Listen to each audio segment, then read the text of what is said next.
Hello. Good afternoon भाई बच्चों।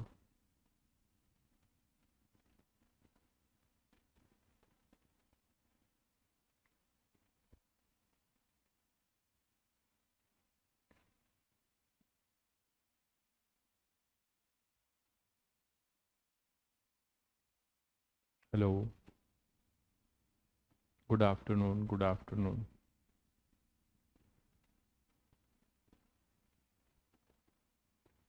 आंसू, प्रिंस, शिवेंद्र, निहाल, समीर, सभी बच्चों को गुड आफ्टरनून।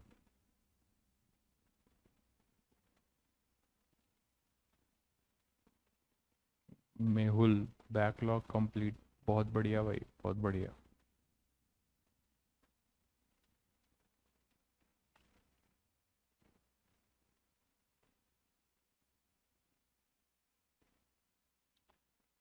तेजस, गुड नाइट हो गया तुम्हारा अभी? अरे बहुत लंबा पारी है, अभी तो पारी शुरुआत हुई है तुम लोग।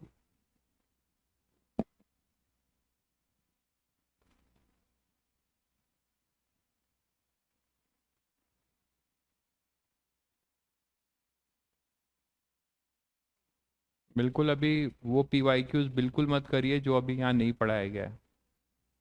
वही पीवाईक्यूज करिए जो टॉपिक यहाँ पढ़ाए गए हैं। प्रोजेक्टाइल खत्म ही है भाई रंजीत, लगभग एक दो लेक्चर।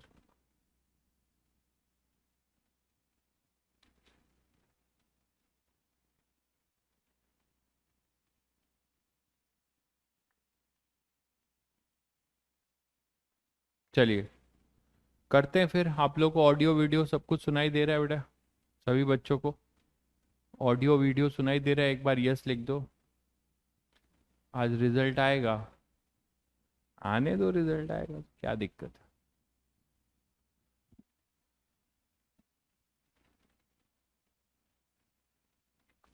रिजल्ट तो देखो, एग्जाम दिया है आपने तो रिजल्ट तो आएगा ही, डोंट वरी अबाउट दैट। ठीक है। एक बात बताऊं, आदमी को अपनी ना 100% ईमानदारी दे देनी चाहिए और टेंशन फ्री रहना चाहिए, सब बढ़िया होता है। मेरा यही फंडा है। 100% अपना दो और खुश रहो। ठीक है। चलिए फिर स्टार्ट करते हैं। तो तुम लोगों ने ये भी किया था कि रेंज हम लोगों ने यहाँ तक ला के छोड़ दिया था। मैंने तुम लोग कहा था कि प्रूव करना कि ये रेंज जो है किस एंगल के लिए मैक्सिमम होगा और वो मैक्सिमम वैल्यू क्या होगी। ठीक है। तो चलिए देखते हैं।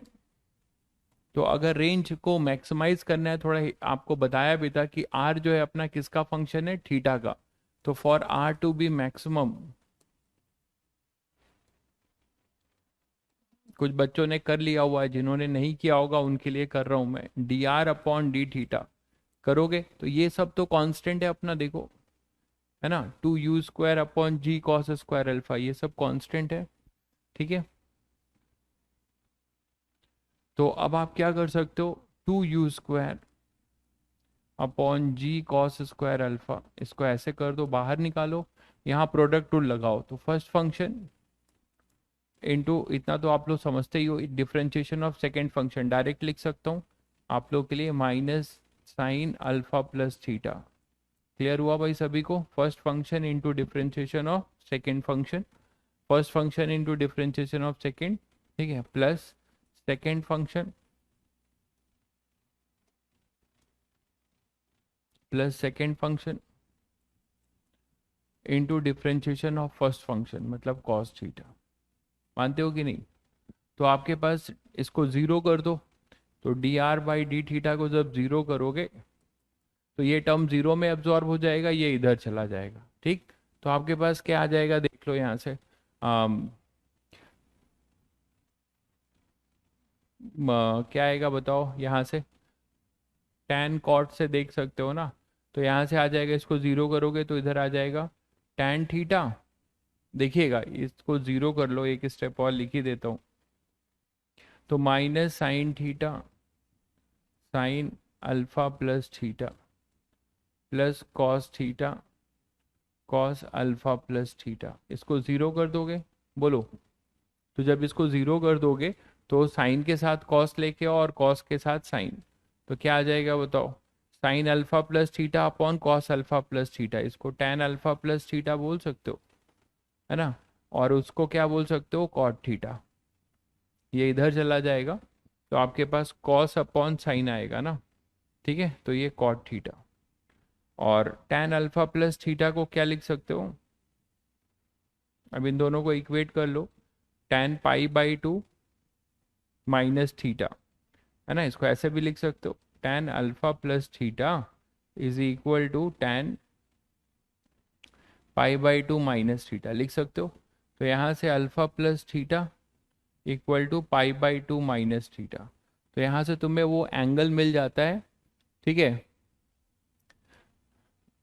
वो हो जाएगा अपने पास कितना, two theta equal to pi by two minus alpha, और थीटा जो होगा वो हो जाएगा अपना pi by four minus alpha by two. तो यही क्रिटिकल एंगल मैं तुम लोगों को कल बोल रहा था कि निकालो, है ना। कुछ बच्चों ने निकाल लिया होगा घर में जाके कि पाई by four minus alpha by to, मतलब जब आप इंक्लाइंड प्लेन में होगे और अपवर्ड प्रोजेक्टाइल प्रोजेक्ट कर रहे होगे, इंक्लाइंड प्लेन के अपवर्ड प्रोजेक्टाइल, तो अगर आप इस क्रिटिकल एंगल से इसको थ्रो करते हो then you will get the maximum range.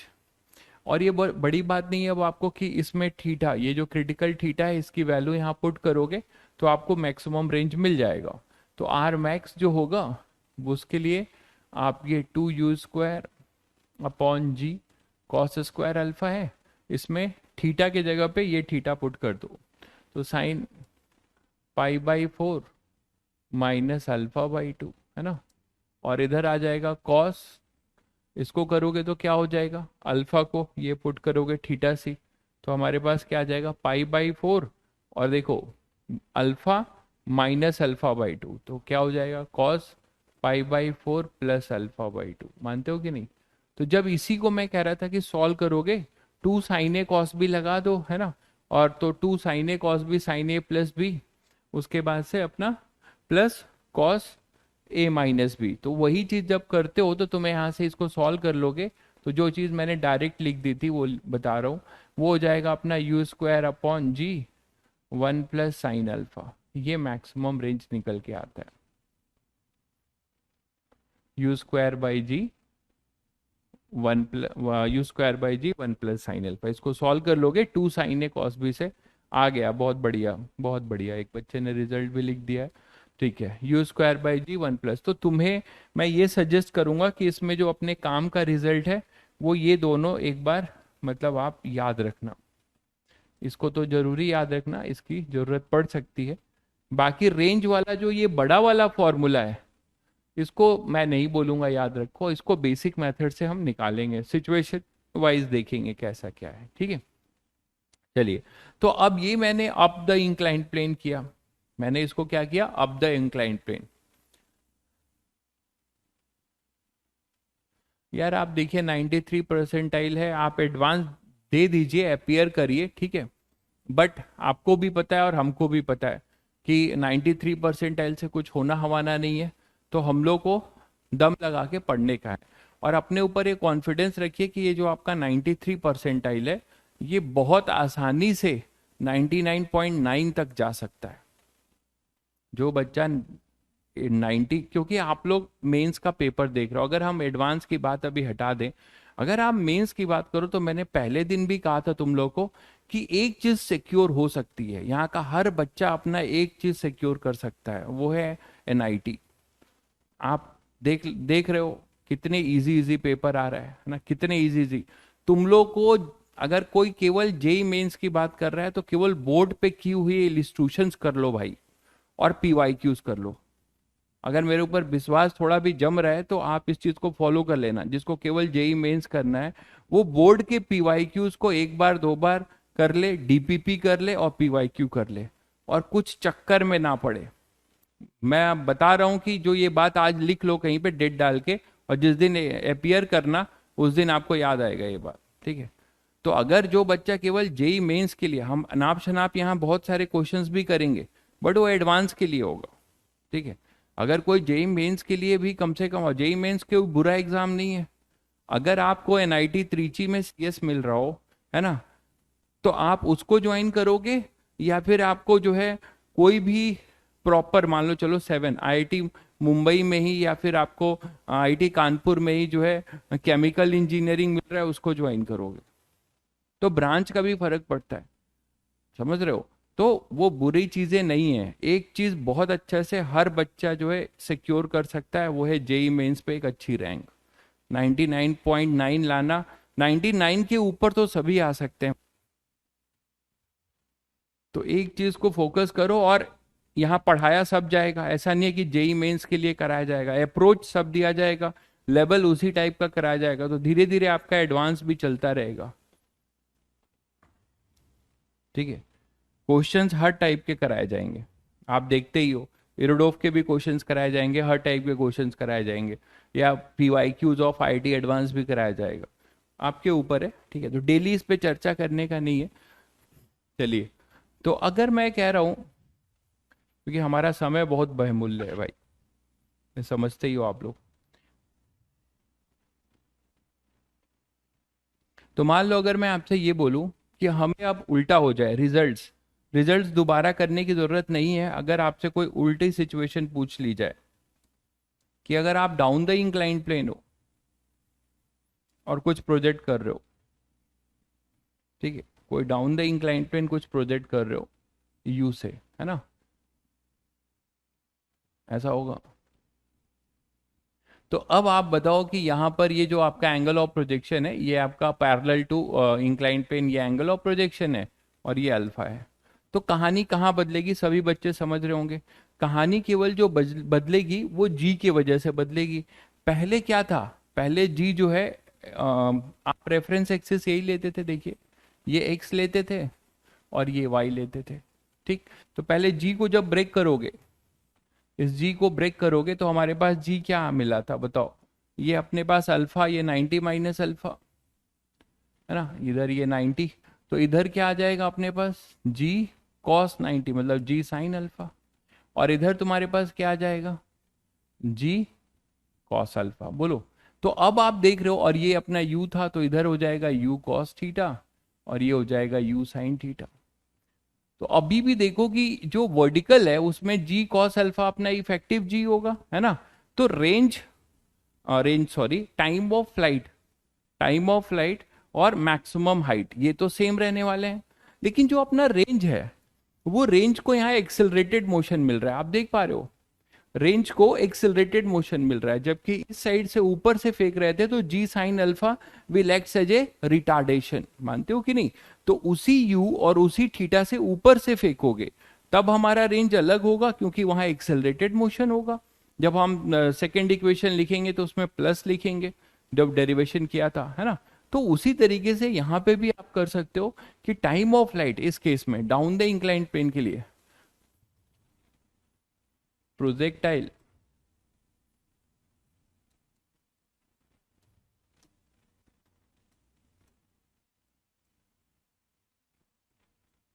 ये मैं कह रहा हूं। तो इसमें आप समझते हो कि टाइम ऑफ फ्लाइट लिखना तुम लोगों को सिखाया ही है, 2 u y upon g effective. तो 2 u y अपने पास है u साइन थीटा, और जी इफेक्टिव अपने पास है जी कॉस अल्फा। ठीक है, इसी तरीके से एच मैक्स जो होगा वो भी वही होगा, u y² upon 2g effective. बोलो, तो यहां से अपने पास क्या हो जाएगा, u y² कितना होगा, u y² हो जाएगा वही u² sine square theta upon 2g effective हो जाएगा g कॉस अल्फा। यहां तक सभी क्लियर है। जब रेंज की बारी आती है तो थोड़ा तुम्हें सावधान होना है कि अब यहाँ पे हम स्पीड इंटू टाइम नहीं लिख सकते, क्योंकि एक्सेलरेटेड मोशन है, ये है अपना ए एक्स, देखिए, और ये इनिशियल वेलोसिटी यू एक्स है, मानते हो कि नहीं। तो यहाँ आते आते इसको कितना टाइम लग जाएगा, टी इक्वल टू टी। तो इस t equal to capital T time में एक्सेलरेटेड मोशन है, जबकि वहां पे रिटार्डेटेड था। तो यहाँ जो आप रेंज की इक्वेशन लिखोगे तो कोई चेंज नहीं होगा, बस यही होगा, इनिशियल वेलोसिटी कितनी, u cos theta, time of flight t, 2u sine theta upon g cos alpha, मानते हो, यू टी प्लस, यहां प्लस लिख दिया, उसका रीजन सभी बच्चों को क्लियर है, क्योंकि एक्सेलरेटेड मोशन है। तो प्लस हाफ ए की जगह पे g sine alpha into t square 2u sine theta upon g cos alpha. जबकि वहां पे हमने किया था तो यही एक्सप्रेशन में यहाँ पे माइनस आया था। शायद सभी को कहानी क्लियर है। तो ये अपना रेंज बनेगा और आप इसको सॉल्व कर सकते हो उसी तरीके से। तो मैं यहाँ पे रेंज का डायरेक्ट, अब यहाँ पे जब आप मैक्सिमा मिनिमा लगाओगे तो आर मैक्स की वैल्यू यहाँ पर आएगी u square by g 1 - sine alpha. तो ये आप चेक कर सकते हो, मैं दोबारा नहीं कर रहा हूँ, जैसे वहां किया था वैसे ही करना है। और क्रिटिकल एंगल जो आएगा जिससे कि ये मैक्सिमम हो वो यहाँ था π/4, याद करो क्या था, -α/2 था। देखो π/4 -α/2 यही था। तो यहाँ पे आ जाएगा π/4 +α/2। ठीक है, यहाँ पे आ जाएगा π/4, सॉरी π/4 +α/2। तो ये रिजल्ट में बस चेंज यही होगा कि जब ऊपर से नीचे फेंकोगे तो यहाँ प्लस आ जाएगा और यहाँ माइनस, क्योंकि ये रेंज देखो मैक्सिमम होगा कि नहीं बताओ। ये रेंज जो है अपना मैक्सिमम होगा क्योंकि यहाँ पे एक्सिलरेटेड मोशन होगा। और अब सभी बच्चों को ये पता है कि इंक्लाइंड प्लेन में मैं सिमेट्रिकल पैराबोला क्यों नहीं बना रहा था। ये अब सभी बच्चों को क्लियर है क्या कि ऐसे नहीं बनाऊंगा कभी भी, लॉजिकली गलत हो जाएगा, मुझे इसको अनसिमेट्रिकल बनाना होगा। ठीक है, मतलब ये डिस्टेंस और ये डिस्टेंस इक्वल नहीं होगी, ये t = t/2 है। तो ये सभी बच्चों को क्लियर है। क्यों? क्योंकि यहां पर एक्सेलरेटेड है या फिर रिटार्डेड है तो यहाँ वेलोसिटी हमेशा क्या हो रही है, चेंज हो रही है। At each and every moment हमारी वेलोसिटी क्या हो रही है, चेंज हो रही है।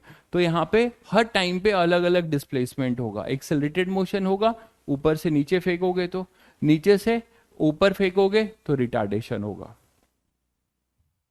HCV यार पढ़ने की जरूरत नहीं है, समय की बर्बादी है। पढ़ना कुछ नहीं है, कहीं से थ्योरी नहीं पढ़नी है, पहली क्लास में बता दिया था, उस पर रोज रोज चर्चा करना टाइम वेस्टेज है।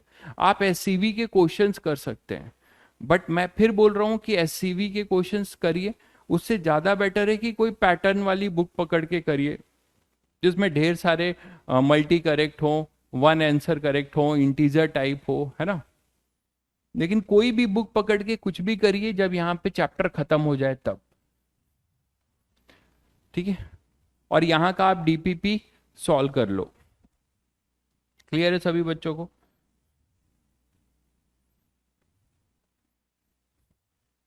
तो ये रहा इंक्लाइन प्लेन के जब आप उधर करोगे। ठीक है, चलिए नेक्स्ट अगर बात करें इसी में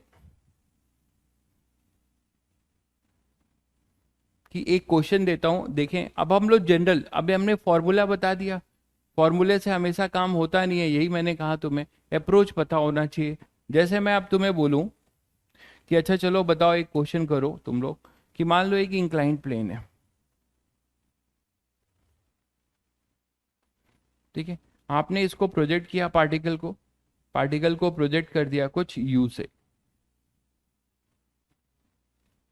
ठीक है, हमें वो कंडीशन चाहिए कि this particle will hit the inclined plane perpendicularly, this particle will hit the inclined plane perpendicularly. ये यू है, ये थीटा है। तो हमें वो कंडीशन चाहिए कि हमारा ये अल्फा है। ठीक है, थीटा आप सबको पता है एंगल ऑफ प्रोजेक्शन है, एंगल ऑफ प्रोजेक्शन है ना।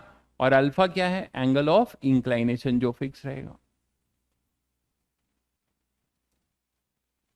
तो आपको ये बताना है फाइंड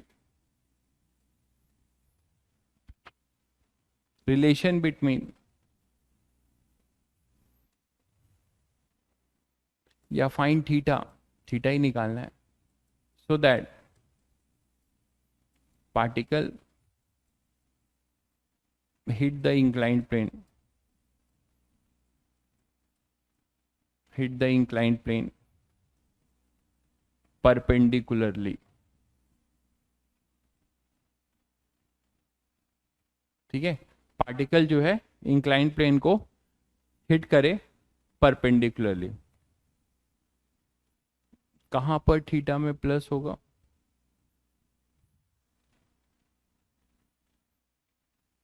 अच्छा हाँ ये वाला कह रहे हो ना, ये मैंने माइनस मिटाना था, मैंने प्लस मिटा दिया। सही कह रहे हो, प्लस होगा ना यहाँ पे। चलो जल्दी से बताओ, थोड़ा सा अटेम्प्ट लो, बहुत बढ़िया भाई। क्या नाम है इनका, दिख नहीं रहा है। Two tan theta equal to cot theta. बहुत बढ़िया, बहुत अच्छे। तो एक ने बताया। अब जैसे ये क्वेश्चन है, इसमें तुम्हें क्या पता होना चाहिए? तुम्हें बस ये पता होना चाहिए बेसिक बातें, बेसिक बातें जो अभी हम लोगों ने डेरिवेशन में यूज किया।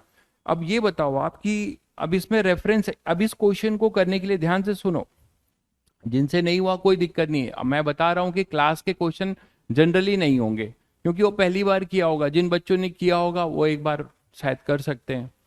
ठीक है, चलिए। तो अब आप क्या कर सकते हो यहाँ पे कि यहां पर हमारे पास u है, अल्फा है और थीटा है। ठीक है। अरे यार, तुम लोगों ने ये उल्टा करा दिया था क्या मुझे? क्योंकि इस वाले में रेंज आया था π/4 माइनस अल्फा/2। कब की बात है ये? हाँ, इसकी बात है जो हम लोगों ने प्रूव किया। तो वहां पर जो आएगा, वहां पे प्लस आएगा। हाँ तो सही तो है, प्लस आएगा। ठीक है, ठीक। चलिए, तो अब आप बाकी बच्चे जिन्होंने पहली बार ये क्वेश्चन देखा है, वो कैसे सोचना शुरू करेंगे एकदम लेमैन जीरो से। वो ये देखेंगे कि अगर रेफरेंस एक्सिस हम इसको ले लें, सो एक स्टूडेंट की तरह कैसे सोचा जा सकता है। स्टूडेंट कैसे सोच सकता है? जिन बच्चों ने किया होगा उन्होंने क्या सोचा होगा। देखिए, ये एक्स है, ठीक है, इसको आपने रेफरेंस एक्सिस एक्स माना और इसको वाई माना, यही तो मानते हो। मैंने फिर बोला हुआ है कि ऐसा हमेशा हो पाए कोई जरूरी नहीं है, वो क्वेश्चन पे डिपेंड करेगा कि क्वेश्चन कैसा है, उसके अकॉर्डिंग हम रेफरेंस एक्सिस कैसा लेंगे जिससे क्वेश्चन इजीली सॉल्व हो जाए। तो यहां मुझे यही दिख रहा है। क्यों? आप बोलोगे सर यही क्यों माना आपने? ऐसा मानने से मुझे एक कंडीशन बन रही है भाई। ये v है, देखो आप, अगर ये v है, यहां से किसी स्पीड से इसको हिट कर रहा है v से, तो मुझे ये बताओ कि इधर मैं तुमसे पूछूं कि v का पूरा कंपोनेंट यही vy भी है, और यहाँ vx क्या हो जाएगा? अगर ये परपेंडिकुलर है तो यहाँ पे vx क्या हो जाएगा बताओ? बोलोगे vx जीरो हो जाएगा। vx जो है यहाँ पे जीरो हो जाएगा ना, इसका कंपोनेंट कुछ नहीं होगा, ये तो परपेंडिकुलर है। तो एक्स एक्सिस जो तुमने माना है उसका परपेंडिकुलर है, तो कोई भी कंपोनेंट नहीं होगा, तो ये जीरो हो जाएगा। ठीक बात है। तो जब ये जीरो हो जाएगा तो तुम्हें क्या चमका? ये दिखता होगा कि सर ऐसा कुछ करें कि ये जो टाइम ऑफ लाइट है, यहां तक आने का टाइम तो टी है, बिल्कुल टी है। तो इस टी टाइम में हम क्या कर दें, जो अपनी एक्स डायरेक्शन की जो वेलोसिटी है, फाइनल वेलोसिटी, उसको जीरो कर दें। मेरी बात समझ रहे हो? ठीक है। तो यहां पर आपके पास इस डायरेक्शन में प्लस ही होगा, बिल्कुल सही कह रहे हैं, डाउन वाले में प्लस होगा, वही किया है। तो यहां पर आपके पास इस डायरेक्शन में जो t equal to capital T time में, पूरे टाइम ऑफ फ्लाइट में vx जीरो हो रहा है। तो अब इसकी इक्वेशन लिखना सभी बच्चों को आ गया है ना। इस डायरेक्शन में आप g का कंपोनेंट लेते थे तो इधर क्या आता था? g, यहाँ पे ये g था तो 90 माइनस अल्फा, तो इधर क्या होता था अपने पास? g sine alpha. यही तो होता था ax। ठीक। और ए वाई अपना सभी को पता है, ए वाई ये ए एक्स होता था और ये ए वाई होता था। ये होता था अपने पास जी कॉस अल्फा और ये होता था जी साइन अल्फा। बोलो, तो ये ए एक्स था और ये ए वाई था। तो मेरा ये कहना है कि हमने देखा कि if the particle hit the inclined plane perpendicularly, तो ये बेसिक बात का ही हम यूज करके सॉल्व कर लेंगे। इंक्लाइंड प्लेन परपेंडिकुलरली,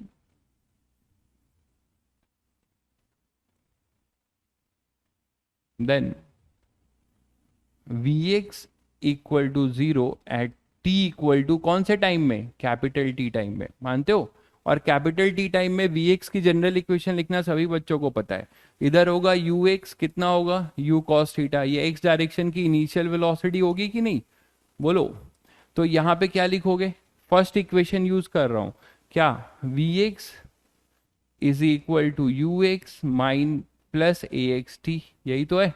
तो Vx कितना हो जाएगा यार? Vx यहाँ जीरो बोला जा रहा है, ये जनरल टी है अभी। और Ux क्या हो जाएगा? u cos थीटा,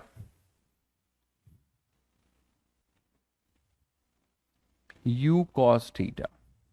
और Ax एक रिटार्डेशन है कि नहीं? देखो, तो क्या लिखोगे? माइनस जी साइन अल्फा इंटू टी क्या है? T total time of flight हो जाएगा, किसकी वैल्यू सबको पता है, वो होगा 2u sine theta upon g effective जो ये है जी कॉस अल्फा, जी कॉस अल्फा। तो यहाँ कोई फॉर्मूला काम नहीं आएगा, आपको बेसिक अप्रोच से करना होगा।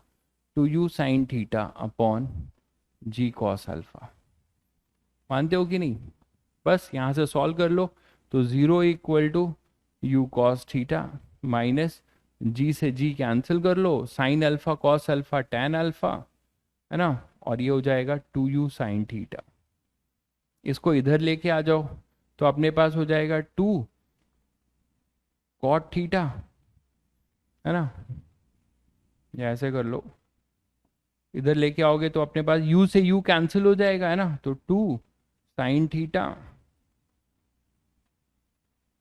Ten alpha equal to cos theta. बोलो, तो आप यहां से बोल सकते हो two tan alpha equal to cot theta, उल्टा भी लिख सकते हो रेसिप्रोकल लेके, है ना, तो ये रिलेशन लिख सकते हो, या फिर इसको ऐसे भी लिख सकते हो क्या, टू टैन थीटा,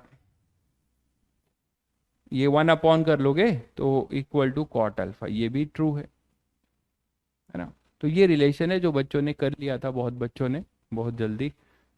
ठीक है, तो ये एक जनरल अप्रोच का सवाल था, आप इसको इस जनरल अप्रोच से कर सकते थे। ठीक है, इक्वेशन लिख के हमें ने देखा कि भाई टोटल टाइम ऑफ फ्लाइट में हमारा एक्स कंपोनेंट वाली वेलोसिटी जीरो होगी जब वो परपेंडिकुलरली हिट करेगा। ठीक है, चलिए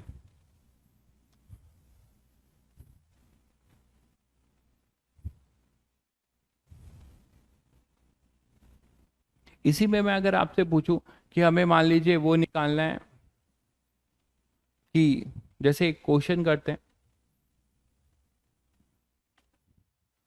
इन inclined plane makes an angle theta equal to 30 degree. Inclined plane का एंगल ऑफ इंक्लाइनेशन दे रखा है थीटा नॉट है, I think, yes, with horizontal. A particle is projected from this plane with a speed of 5 metre per second. 5 metre per second सब कुछ दिया हुआ है, ये स्पीड ऑफ प्रोजेक्शन आपको दिया हुआ है एट एन एंगल बीटा। और ये बीटा कहाँ से है वो देख लीजिए, ये बीटा जो है, जो ये हॉरिजेंटल अर्थ के ग्राउंड के प्लेन से पैरेलल लाइन है, ये यहाँ से 30 है। ठीक है, with the horizontal. Last step,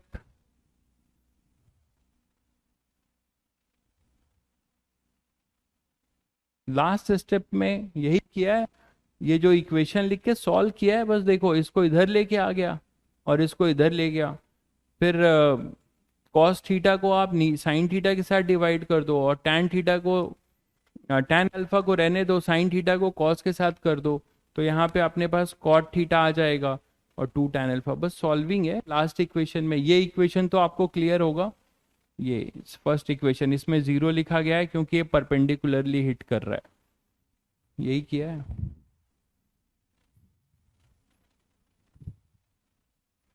ठीक है, तो फटाफट ट्राई मारिए, find the range of the particle on the plane. अब आप बोलोगे सर इसका फॉर्मूला याद नहीं है, कैसे कर पाएंगे? कोई जरूरी नहीं है इसका फॉर्मूला याद रखने की, क्योंकि तुम्हें जब फॉर्मूला याद रखोगे तो वो एंगल भी एडजस्ट करके निकालना होगा, बहुत लंबा है। कुछ याद मत रखो रेंज के लिए, बेसिकली आप सीधे सीधे क्या करो, बेसिक थ्योरी लगाओ। तो रेंज तुम्हें पता है, अब ये बीटा दिया है 30 डिग्री, तो तुम टोटल एंगल ऑफ प्रोजेक्शन यहां से लिख सकते हो ना, ये अल्फा हो जाएगा, ये भी कितना हो जाएगा 30 डिग्री थीटा नॉट। तो टोटल स्पीड ऑफ प्रोजेक्शन आ गया, अब ये तुम्हारा प्रोजेक्टाइल ऐसा कुछ बनेगा और ये अपना रेंज हो जाएगा। मानते हो कि नहीं? तो बस निकाल लो जैसे जैसे अभी हमने किया था। तो सबसे पहले क्या करना है, प्लेन में जी का कंपोनेंट लेना है, क्योंकि हम जो है एक एक्सिस जो है कैसा लेंगे, parallel to the inclined plane, इसे एक्स लेंगे और इसे वाई लेंगे। मानते हो? तो इसका जी का कंपोनेंट ले लो, तो यहाँ देख लो जी का कंपोनेंट क्या आएगा। यहाँ पे जी का जो कंपोनेंट है ये जी होगा, ये 30 है, ये 90 है, तो ये 60 होगा। तो इस तरफ जी का कंपोनेंट क्या आ जाएगा, जी कॉस 60। मानते हो कि नहीं? तो जी कॉस 60 और इधर हो जाएगा जी साइन 60। ठीक है, तो बस यहाँ से अब यू के बारे में भी तुम्हें पता है, यू का कंपोनेंट ले लो, ये 5 है, तो 5 का कंपोनेंट इधर कितना आ जाएगा, टोटल एंगल ऑफ प्रोजेक्शन कितना हो जाएगा, मैं यहाँ करके बता दूं तो आपको ज़्यादा समझ में आएगा।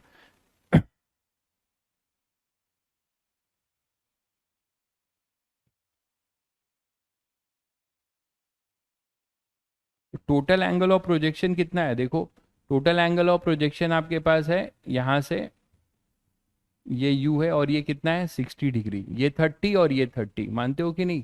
तो टोटल एंगल ऑफ प्रोजेक्शन आपके पास ये है और ये आप निकाल रहे हो, तो बस यहाँ से अब कर लो सॉल्व, इधर आ जाएगा u/2, u cos 60, ये u/2 हो जाएगा, और u sin 60 कितना हो जाएगा, √3u/2। तो रेंज निकालने के लिए क्या करते हो कि total time of flight T में, total time of flight capital T में इसने अलोंग द इंक्लाइंड प्लेन जो डिस्टेंस ट्रैवल किया होगा, दैट इज योर रेंज। और हम डाउन द इंक्लाइंड प्लेन है, तो तुम्हें इस बात का भी ध्यान रखना होगा कि जो ये ax है वो एज ए एक्सेलरेटेड है, तो वहां प्लस लगेगा सेकेंड इक्वेशन में, ठीक है, कुछ बच्चों ने कर भी लिया। तो सॉल्यूशन ये होना चाहिए, रेंज का डायरेक्ट मैं लिख रहा हूं, इनिशियल वेलोसिटी कितनी है u/2, और u आपको दे रखा है 5, तो ये हो जाएगा ut, मतलब 5/2 into T. Time of flight निकाल लेते हैं पहले, टाइम ऑफ फ्लाइट टी क्या होगा बताओ, 2uy/g, है ना, तो 2 इंटू √3 इंटू 5/2, 2uy, 2uy√3/2 और uy और 2, ठीक है, तो 2uy/g, g देखो क्या है, ये है g sin 60, मतलब √3g/2, दिख रहा है सभी बच्चों को। तो यहां से अब आप g को 10 ले लेना, √3 से √3 कैंसिल करो, 2 से 2 कैंसिल, √3 से √3 कैंसिल, ये 10 ऊपर गया, तो 10/g को भी 10 ले लो। आंसर मिलाइएगा भाई सब लोग, 1 सेकेंड आ रहा है टाइम ऑफ फ्लाइट, है ना, तो टाइम ऑफ, आंसू ने निकाल भी लिया है, तो ये 1 सेकेंड आ रहा है, देख लीजिए टाइम ऑफ फ्लाइट आ गया। तो इस 1 सेकेंड में इसने एक्सेलरेटेड मोशन किया और कितनी दूरी तय की, तो सेकेंड इक्वेशन यूज कर लें, ut प्लस हाफ at², किस डायरेक्शन में कर रहे हैं, इन अलोंग द इंक्लाइंड प्लेन, तो u इंटू टी अपना 1 सेकेंड है, ut प्लस हाफ ax कितना है, g cos 60 मतलब 10/2 मतलब 5, है ना, तो हाफ at², तो ये हो जाएगा 5/2 प्लस कितना हो जाएगा 5/2, तो ये रेंज 5 आ रहा है भाई, तुम लोगों का क्या आ रहा है, 27.5 नहीं, आशीष लिखते हैं 5√3, गलत, पता नहीं गलत मतलब मैं भी गलत हो सकता हूँ कैलकुलेशन में।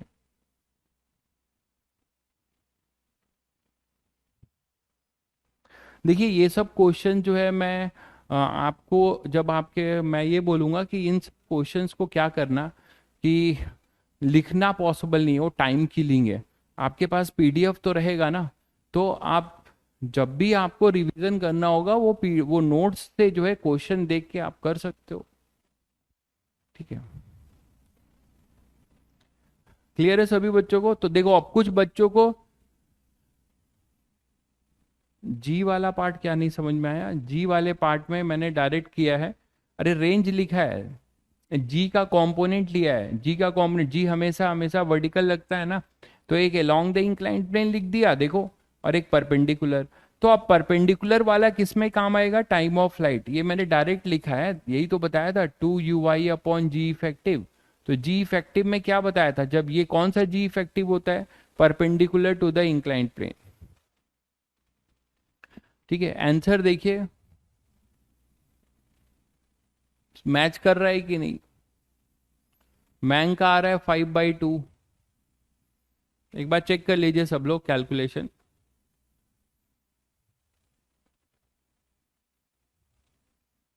जी में 30 डिग्री लगेगा, क्यों भाई, जी वर्टिकल है ना, तो ये 30 है दिया हुआ है, ये 90 है तो 60 है, तो इधर जी cos 60 होगा, जी sin 60, अगर आप 30 से सॉल्व करेंगे तो इसको 30 मानेंगे, ये 30 होगा, तो यहाँ आ जाएगा जी कॉस 30। तो बात तो बराबर है ना, cos 30 is same as sine 60, कोई दिक्कत नहीं है।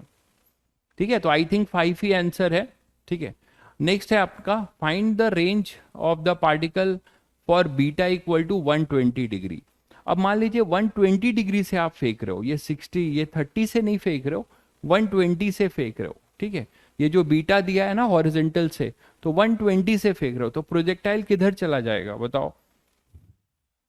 अगर आप 120 से फेंकोगे इसको,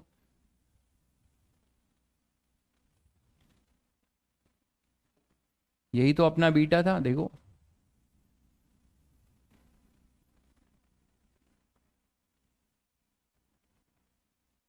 ठीक है, और इसको अगर आपने कहीं ऐसे फेंक दिया, ये है आपका स्पीड ऑफ प्रोजेक्शन मान लो।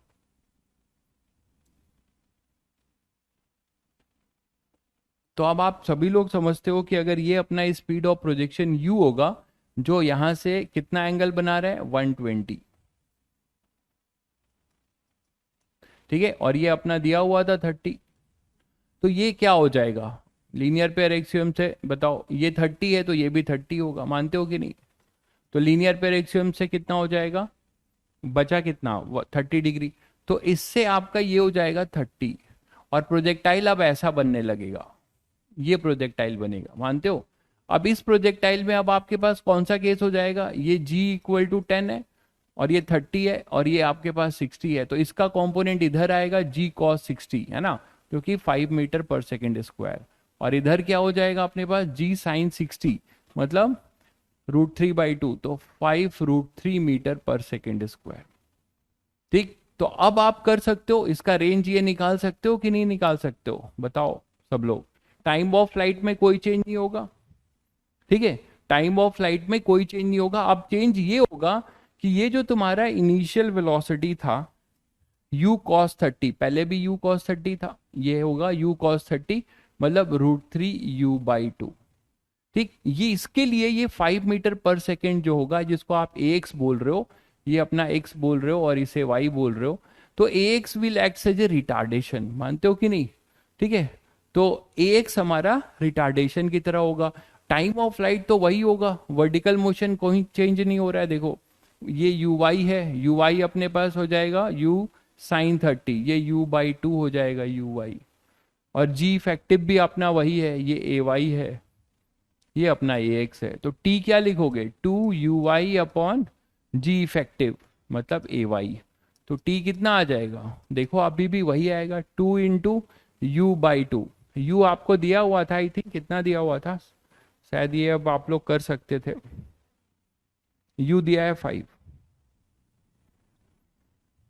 तो 2 इंटू 5 uy है, तो uy कितना हो जाएगा, u/2 मतलब 5/2, u तुम्हारा 5 है ना।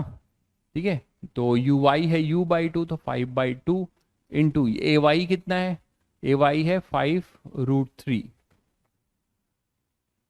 ay है 5√3, तो कितना आ रहा है टाइम, 1/√3 आ रहा है।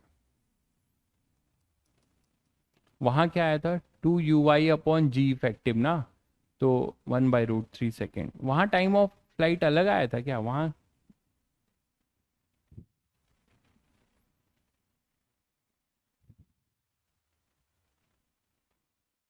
t 1 सेकेंड आया था वहां पे, ऐसा क्यों हुआ था? 2uy, एंगल चेंज हुआ था क्या? हाँ एंगल चेंज हुआ था ना। यहाँ पे देखो, यहाँ पे हम लोग का 60, ये total angle of projection 60 degree था, ये देखो टोटल एंगल ऑफ प्रोजेक्शन 60 था ना, जबकि यहाँ पे टोटल एंगल ऑफ प्रोजेक्शन अब कितना हो गया है, देखो एंगल से 30, ये 30 था, ये 120 था पूरा, तो लीनियर पेयर एक्सियम यूज करोगे तो ये एंगल पूरा कितना बनेगा हमारे पास, 150 माइनस 180, तो 30 बनेगा। तो चीज़ें बदल जाएंगी, बिल्कुल एंगल चेंज हो जाएगा। तो 1/√3 सेकेंड टाइम ऑफ फ्लाइट आएगा। Now what about range? Range के लिए अब यहाँ पे रिटार्डेशन वाला लिख दो, तो आर हो जाएगा u(x_t), और यहाँ अब मैं क्या लिखूंगा, -12 ax_t², यही तो लिखूंगा। तो ux की वैल्यू तुम लोगों को पता है, ux कितना है, √3u/2, मतलब u की वैल्यू 5 दे रखी हुई है, तो पुट कर रहा हूँ वैल्यू भी एक ही साथ। तो हमारे पास आ जाएगा √3/2 into you you you x, ये √3/2 इंटू 5, ठीक है। U5 दिया हुआ था आई थिंक ना। तो ये हो गया UX इंटू टी कितना निकाला आपने 1/√3, ठीक है, माइनस हाफ AX देखो क्या है, AX कितना है 5, तो AX 5 हो गया इंटू T²। तो इस केस में अब चीजें बदल जाएगी, ठीक है। जी के कंपोनेंट का एंगल नहीं समझ में आ रहा है, देखो ना, इसको आप एक पूरा जोड़ लिया करो। जी तो हमेशा वर्टिकल लगेगा, पता है, इसको यहाँ परपेंडिकुलर ड्रॉप कर दो तो तुम्हें एक बड़ा ट्रायंगल दिखता है, ये 90 है, ये 60 है, और तो ये क्या हो जाएगा यार, ये 60 ही तो होगा, ये 90 है, ये 30 है, ये 60 ही होगा ना एंगल सम प्रॉपर्टी से, बस वही किया गया है। तो यहाँ से अपने पास √3 कैंसिल हुआ, ये आया 5/2 माइनस, देखो यहाँ से क्या आ जाएगा 5 ये 3 और 2 6, देख लो 5/3 इंटू 2 6, तो ये यहाँ पे 6 होगा, 2 3 जा मतलब 15 माइनस 5, तो हो जाएगा 10/6, तो हो जाएगा 5/3, तो 5/3 मीटर ये रेंज आएगा अपना। आई थिंक यही आया कई बच्चों का, बिल्कुल बहुत बढ़िया बहुत बढ़िया, ठीक है। तो आपने देखा कि एंगल चेंज कर दिया, अब कितना रटोगे आप फॉर्मूला, वो बड़ा सा फॉर्मूला कॉस अल्फा वाला, और वो सब चीजें कैसे निकाल पाओगे फिर, ठीक है। U/2 कैसे आया, अरे मेरे भाई थोड़ा सा सुना करो, और ये वो बच्चे पूछते हैं इस तरीके का डाउट जो मेरे साथ पेन नहीं चला रहे हैं, मुझे पता है, उनके लिए मैं फिर सलाह दे रहा हूँ कि मेरे साथ सॉल्व करो, ये सब आता है आपको, बस आप करना नहीं चाहते हो। ये U है देखो, ये 30 है, कॉम्पोनेंट लेना नहीं आता, किस बच्चे को नहीं आता, सबको तो आता है। तो इधर कितना होगा U cos 30, इधर हो जाएगा U sin 30। अब इसे हम परेशान हो गए, पूछ रहे हो सर कैसे आया, तो U/2 आएगा कि नहीं यार, और ये √3 U/2 आएगा कि नहीं आएगा, बताओ, वही चीज तो लिखा गया है, ठीक है। तो कुछ भी याद नहीं रखना है। नेक्स्ट क्वेश्चन करते हैं। A body has maximum range R1 when projected up the plane, ठीक है। The same body when projected down the inclined plane it has a maximum range of R2। ध्यान से पढ़ो क्वेश्चंस को, ध्यान से क्वेश्चन बेटा पढ़ो। अब मैं कभी कभी बोलता हूँ कि कुछ फॉर्मूले रट लो, बोलता हूँ ना कि बेटा कुछ फॉर्मूले जरूर रटो, जो मैं ब्रैकेट में बंद करता हूँ, वो किन क्वेश्चंस के लिए, जैसे ये जेई मेंस में सवाल आ सकता है, ठीक है, जेई मेंस में ये सवाल आ सकता है, तो उन बच्चों के लिए बहुत भारी हो जाएगा जिनको फॉर्मूला नहीं याद है, क्योंकि क्या वो पूरा रेंज का फॉर्मूला डिराइव करेंगे, फिर क्या उसको मैक्सिमाइज करेंगे, या क्या उसको फिर डाउन द प्लेन के लिए और अप द इंक्लाइंड प्लेन दोनों के लिए करेंगे, नहीं करेंगे ना। अब आप पढ़िए, आपके लिए चुटकियों में एक क्वेश्चन सॉल्व होने वाला है। तो कुछ रिजल्ट्स जो है, yes for JEE Mains purpose या फॉर एडवांस पर्पस ऑल्सो भी सम रिजल्ट्स, ठीक है, is very important mainly for JEE mains. A body has maximum range R1 when projected up the plane. अब यहां पे तुरंत तुम्हें चमक गया, अरे सर ये तो अभी अभी किया है, R1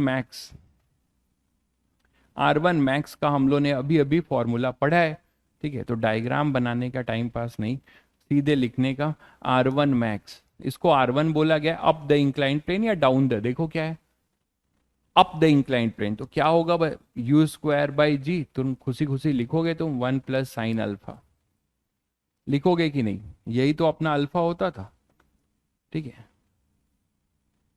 ये है अपना maximum range up the inclined plane के लिए। अच्छा, फिर बोलता है कि it has maximum range R2 कब, डाउन के लिए, तो डाउन के लिए बोलता है कि उसका मैक्सिमम रेंज R2 है, तो डाउन के लिए भी R2 है, उसी एंगल से अगर आपने इसको इसी स्पीड से डाउन में फेंक दिया तो ये रेंज आपका R2 है, ये भी आता है सर। R2 क्या है, U²/G 1 - sin α, बिल्कुल सही बात है। अब ये क्या बोलते हैं, find the maximum horizontal range, तो इसी को अगर मैं यहां पे फेंकूं U से हॉरिजेंटली, तब जो हमें R max मिलेगा, इसको आई थिंक इन्होंने क्या माना है, कुछ नहीं माना, R3 मान लेते हैं, ठीक है। इसी एंगल से, एंगल ऑफ प्रोजेक्शन सेम है, ठीक, एंगल ऑफ प्रोजेक्शन सेम है, तो क्या हम झटके से R3 R1 और R2 में तुरंत रिलेशन नहीं बता सकते, बिल्कुल बता सकते हैं। कैसे? आप इसका रेंज मैक्सिमम कब होता है सभी बच्चों को पता है, ये कब होता है 45 पे। अच्छा ये एंगल ऑफ प्रोजेक्शन जो है सेम इसको नहीं है ये, ठीक है, ये तो इसके लिए 45 होता है, इसके लिए क्या होता है 45 माइनस अल्फा बाई 2। तो इसको मैं कुछ अलग लिख रहा हूँ ना, इसको मैं थीटा डैश ले रहा हूँ तो कंफ्यूज हो गए, इसको थीटा 1 लिख रहा हूँ, थीटा 1 से ऊपर फेंका। हालांकि ये देखो आप एक बात गौर कर रहे हो, मुझे इसकी चक्कर ही नहीं रखना चाहिए क्योंकि हमारा maximum range angle of projection पे डिपेंड ही नहीं करता। हमारा जो मैक्सिमम रेंज है ना, चाहे अप द इंक्लाइंड फेंको या डाउन द इंक्लाइंड फेंको, हमारा जो रेंज है मैक्सिमम वो एंगल ऑफ इंक्लाइनेशन पे केवल डिपेंड करता है और स्पीड ऑफ प्रोजेक्शन पे। It does not depend upon angle of projection. तो मल्टी करेक्ट में ये सब भी पूछते हैं, तो इसे हमें इसके चक्कर में ही नहीं फंसना है, ठीक है।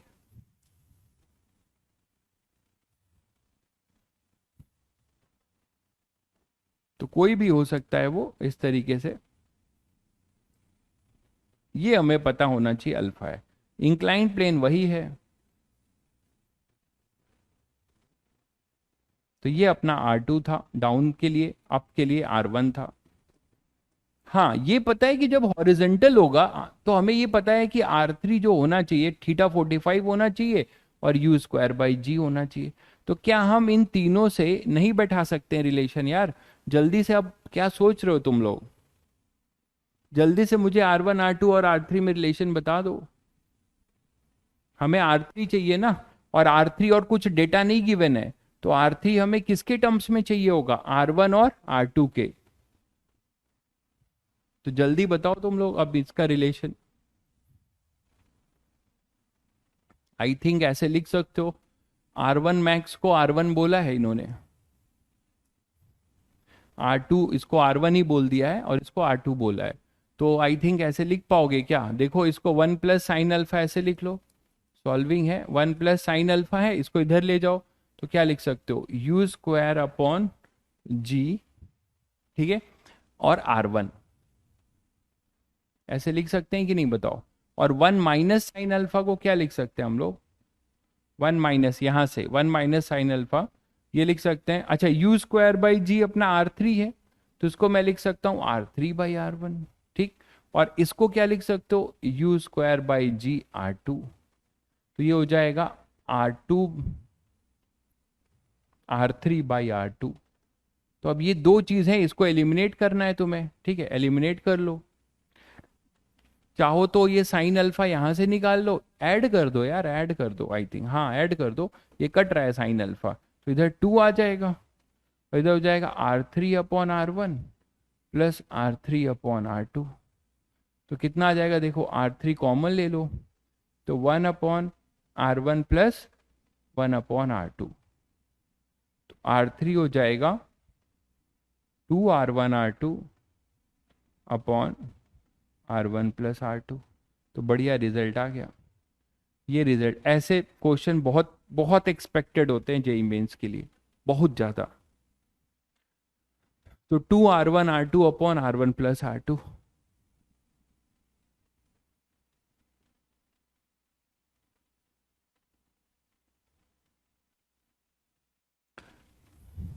अरे भैया सुजल, आपको अब मैं स्टैम्प पेपर पे लिख के गारंटी तो नहीं दे पाऊंगा क्योंकि मेरे पढ़ाने से केवल होगा नहीं, है ना। लेकिन इतना जरूर बता रहा हूँ कि बिल्कुल जो भी मैं पढ़ा रहा हूँ उससे जेई मेंस की बात नहीं कर रहा हूँ। आप जेई एडवांस में भी जो 30% केवल निकालने होते हैं, जेई एडवांस में 30%, तो आप 30%, आप 40% वो भी लेके आओगे यार, ठीक है। तो 1000 1500 2000, भाई मैं ये थोड़े बोल सकता हूँ कि मेरे पढ़ाने से रैंक 1 आता हूँ, ठीक है, मैं गॉड हूँ फलाना हूँ, ये सब बकवास मेरे से नहीं होता, ठीक है। मैं कुछ नहीं हूँ, मैं बस बहुत एक बेसिक एक टीचर हूँ, जो मैं इतना कॉन्फिडेंस के साथ कह सकता हूँ कि मैं आपको जो पढ़ा रहा हूँ आप उसमें मेहनत करोगे तो कर ले जाओगे, क्योंकि सिलेक्शन बच्चे का अपनी टैलेंट से होता है। मेरा आज तक यही मानना है कि सिलेक्शन जो है बच्चे का अपने टैलेंट से होता है। मैं आपका यूनिट वेक्टर हूँ, ठीक है, मेरा रोल जानते हो क्या है? मेरा रोल केवल एक यूनिट वेक्टर का है। एक्स स्टूडेंट है, उसने जो है अपना मॉड लगाया और जेपी कैप लगा दिया। वाई स्टूडेंट है, उसने जो है अपना मॉड लगाया और जेपी कैप लगा दिया। समझ गए कि नहीं? तो ये रोल है मेरा। मैं बस एक यूनिट वेक्टर हूं, दिशा देने वाला। अब आप पे डिपेंड कर रहा है कि आप कितना मॉडुलस लगा रहे हो। मान लो एक्स जो है 5 टाइम्स ऑफ वाई है, तो भाई इसका वेक्टर ज्यादा हो गया ना, इस बच्चे का टैलेंट। तो ये बच्चे का अपना टैलेंट है, मेरा टैलेंट थोड़े है। ठीक है, मेरा टैलेंट नहीं है भाई। ठीक है, अगर ऐसा होता तो मैं सबको पढ़ा के क्यों नहीं सेलेक्ट कर देता, सबको रैंक 1 दिला देता। ठीक है, तो आप लोग बस पढ़ाई करिए, इस सब चीजों को रोज देखिए। कुछ बच्चे रिपीटर के साथ एक दिक्कत होती है, मैं रोज ये सब बकवास नहीं कर पाऊंगा, क्योंकि मुझे मुझे लगता है मैं जितना आपको पढ़ा दूं वही फायदेमंद है। बट कुछ बच्चे ऐसा कमेंट करते हैं, तो मुझे लगता है कि वो बच्चा बहुत परेशान है, तो उसके ना चाहते हुए भी मुझे लगता है कुछ बोल दूं, शायद वो उसको कुछ राहत मिल जाए। तो मेरा यही कहना है आप लोगों से कि आप लोग पहले तो रोज अपने आप को चेक करना बंद करिए कि यार होगा कि नहीं होगा, नहीं होगा तो क्या होगा। ये जो आपके दिमाग में फितूर है ना, इसको अब एकदम हटा दीजिए, मत सोचिए कुछ। आपने 1 साल ड्रॉप ले लिया है, आपने अपना काम शुरू कर दिया है, आंख बंद करके काम करिए। जब भी विचार आता है तो ये सोचिए कि हम मैक्सिमम आउटपुट के लिए क्या क्या करें। ठीक है, और मुझे तो लगता है आप कुछ मत सोचिए, जो क्लास में पढ़ा रहे हैं टीचर्स उनको पढ़िए, और जितना वो बता रहे हैं वो करिए। उसके अलावा अगर समय मिलता है तो कुछ एक्स्ट्रा कर लीजिए और खुश रहिए बस। आप ड्रॉपर बच्चे हो, मैं तो कहूंगा कि आपको जो है रात वाली स्टडी थोड़ा लेट नाइट कम पढ़िए, और सुबह उठ के जो है एकदम अर्ली मॉर्निंग 5 बजे जो है कम से कम एक चक्कर ग्राउंड पे जाके जो है कहीं आसपास पार्क में जरूर जाके 1-2 चक्कर जो है दौड़ आइए। इससे आपका फ्रस्ट्रेशन कम होगा, पूरे दिन जो है थोड़ा सा हल्का महसूस करेंगे आप लोग। क्योंकि आप लोग का जो पूरा अभी चैलेंजिंग जॉब है, पूरा जो है दिन भर रूम में बैठ के पढ़ना, फिर खुद पढ़ना। ठीक है, तो अपने आप को मेंटली फ्रेश रहना जरूरी है आपको। ठीक है, तो रोज अपने आप को मत परेशान करिए। ठीक है, बस खुश होके पढ़िए, सब ठीक हो जाएगा। तो आई थिंक सभी बच्चों ने कर लिया ये। ठीक है, चलिए एक क्वेश्चन ये कर दो तुम लोग, फिर जल्दी से कर दो। ये क्वेश्चन आप लोग से चाहूंगा इसका आंसर।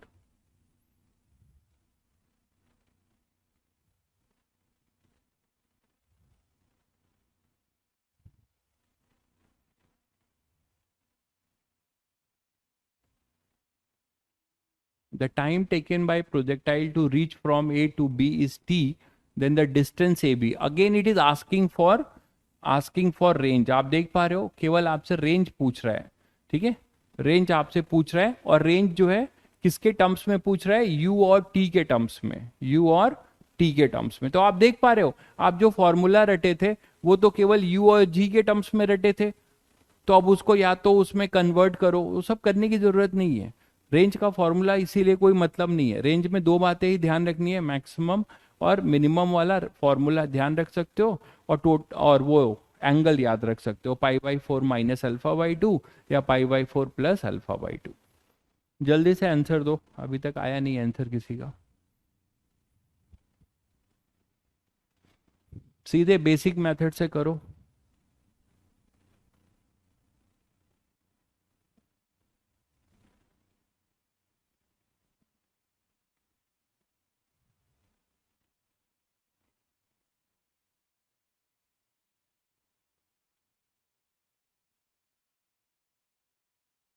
बी।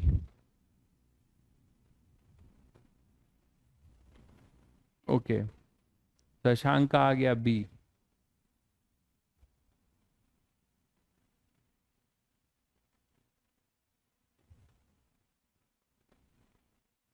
और बच्चों का, मैक्सिमम बच्चों का बी आ गया, मतलब बी ही होगा। आशीष का सी आ रहा है। चलो अब ट्राई मारते हैं। बाकी बच्चे भी यार आंसर दिया करो, वही जाने पहचाने नाम में आंसर देते हैं क्यों? बाकी बच्चे भी आओ ऐसा करने के लिए, है ना, रिजल्ट दो। ठीक है, मैं ये नहीं कह रहा हूँ कि रिजल्ट देने के चक्कर में जल्दी करो, वो सब मत करो, इत्मीनान से करो, नहीं हो रहा है कोई दिक्कत नहीं है, क्योंकि एक बार अटेम्प्ट करने के बाद तुम आंसर पाओगे तो तुम्हें समझ में आएगा। आई थिंक बहुत बच्चों का आ गया, एक बच्चा वैभव का ए भी आ रहा है। चलिए अब चेक करते हैं, कुछ बच्चों का अलग आ रहा है। तो इसमें कुछ करने का नहीं, क्या करने का बता चुका हूँ कि सबसे पहले आप प्लेन ऑफ, ये जो अपना प्लेन है इसमें जी का कंपोनेंट ले लो, ये जी है, इसको इधर ले आओ, अभी अभी किया था, ठीक है, ये 30, ये 90, ये हो गया अपना कितना 60, समझ गए। इधर हो जाएगा जी कॉस 60, तो जी कॉस 60 मतलब कितना, जी को 10 ले लेना, तो जी कॉस 60 कितना हो जाएगा 10 इंटू हाफ, तो ये हो जाएगा 5 मीटर पर सेकेंड स्क्वायर, ठीक। और ये वाला कितना होगा यार जी साइन, तो √3, 5√3 ना,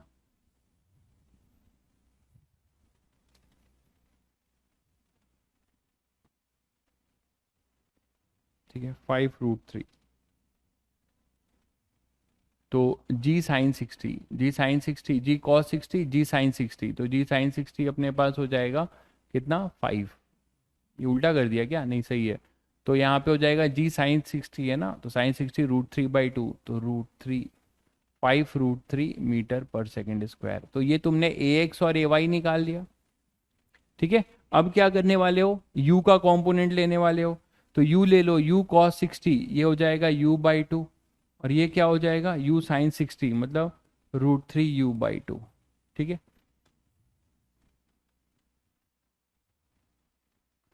ये हो जाएगा, ठीक है। तो u/2 √3u/2, यहाँ तक आ गए आप। बस अब आप रेंज निकाल लो। रेंज के लिए एक ही इक्वेशन लिखना है, टाइम ऑफ फ्लाइट पहले लिख लेने का है। टाइम ऑफ फ्लाइट अपने पास कितना हो जाएगा 2uy/g इफेक्टिव, यही लिखते हो।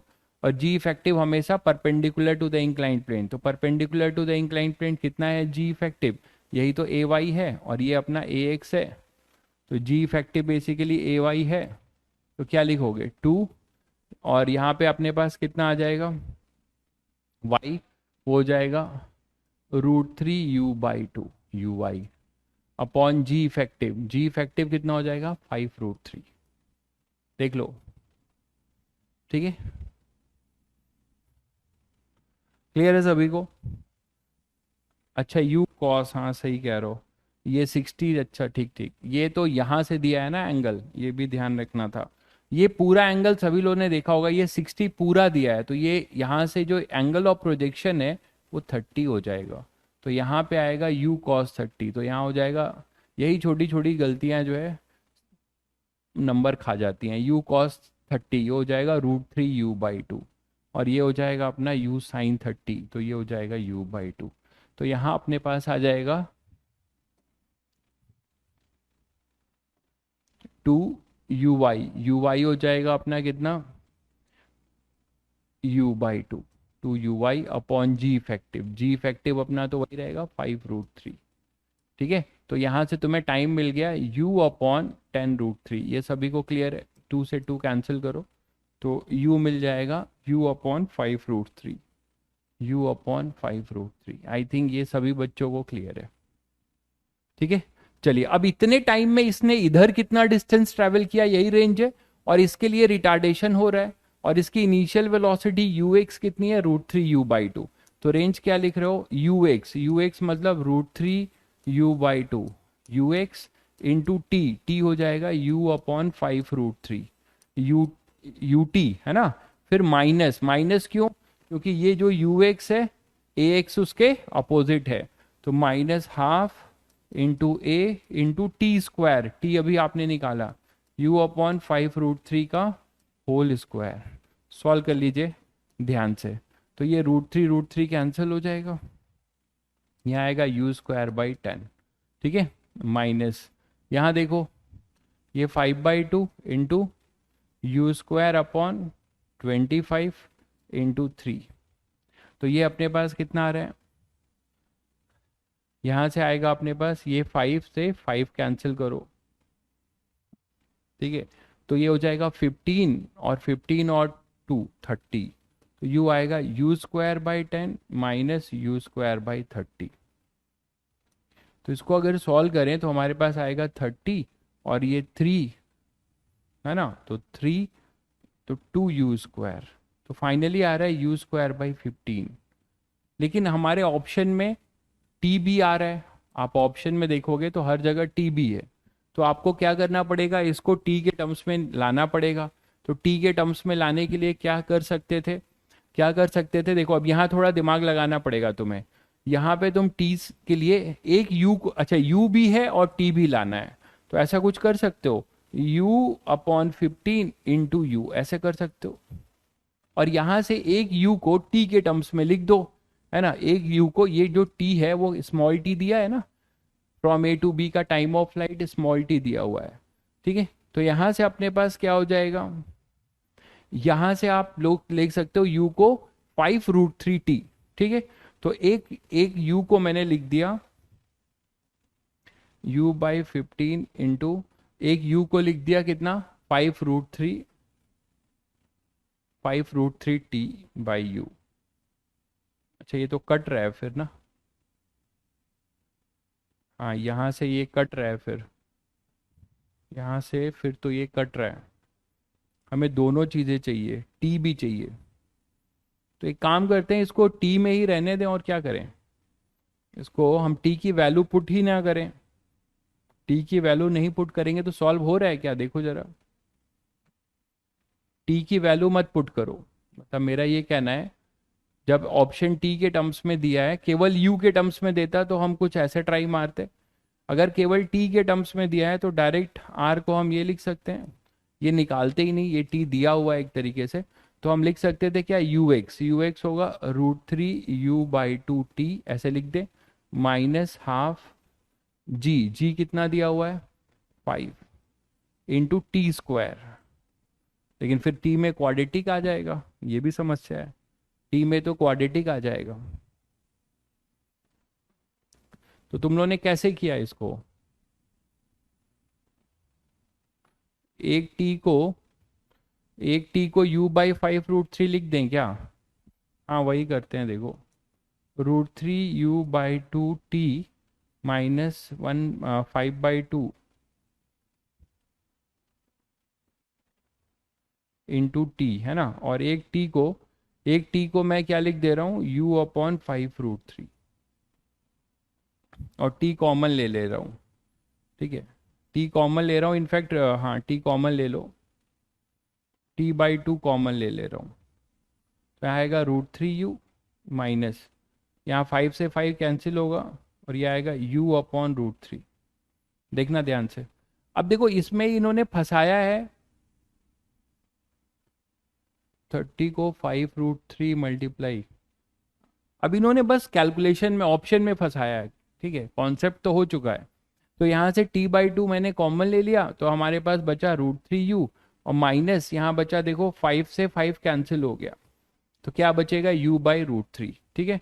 तो अब आप इसे सॉल्व कर लो, तो दोनों चीज़ें अपीयर हो जाएंगी, r = t/2, और इसे जब करोगे तो 3u - u/√3, तो ये आ जाएगा अपने पास 2 2, है ना, 2u t/2√3, तो 2 से 2 भी कैंसिल हो गया, तो आएगा ut/√3। तो ए, बहुत बच्चों ने शुरू में बी दिया था, वो गलत था, फाइनली कुछ बच्चों ने ए दिया था, तो आई थिंक ए आंसर है, आप लोगों का देख लीजिए यही आ रहा है। बाकी आप और भी, मैं ये नहीं बोल रहा हूँ कि ऐसे ही हम ऑप्शन अपीयर करा सकते हैं, और भी मेथड से बच्चों ने किया हो सकता है, वो आपके ऊपर है। तो फाइनली ए आंसर आएगा, ठीक है, बहुत बच्चों ने पहले बी दे दिया था, मोस्टली बच्चों ने बी दिया था, ए आंसर होगा इसका, ठीक है। तो यहाँ पे आप देख रहे हो कि कैलकुलेशन, वो तो आप यहाँ तक तो आ गए थे, इसकी ज़रूरत भी नहीं थी, हमें इसकी ज़रूरत नहीं थी, टाइम ऑफ फ्लाइट पूछता तो हम लेते, यहाँ मैं हटा दे रहा हूँ, ठीक है।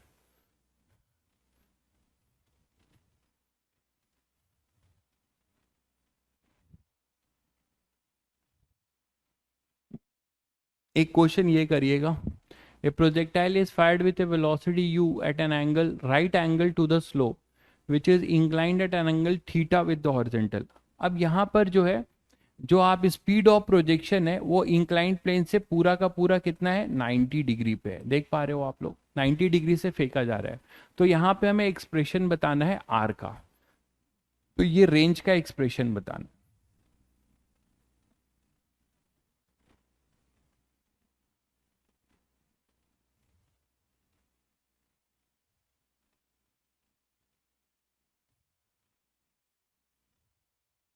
ठीक है, थोड़ा सा ट्राई मारो।